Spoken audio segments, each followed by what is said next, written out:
আপনি কবে আসেন? কি ওষুধ নিয়ে আসেন? আমি স্বাস্থ্যমন্ত্রী। কি ওষুধ আপনার? হ্যাঁ,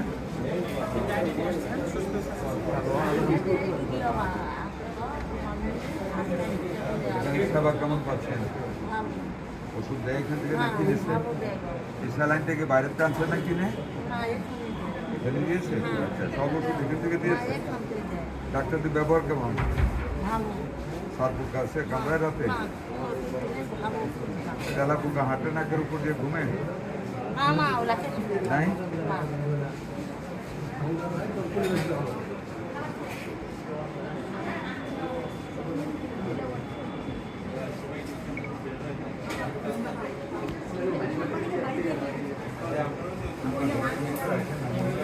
সবাই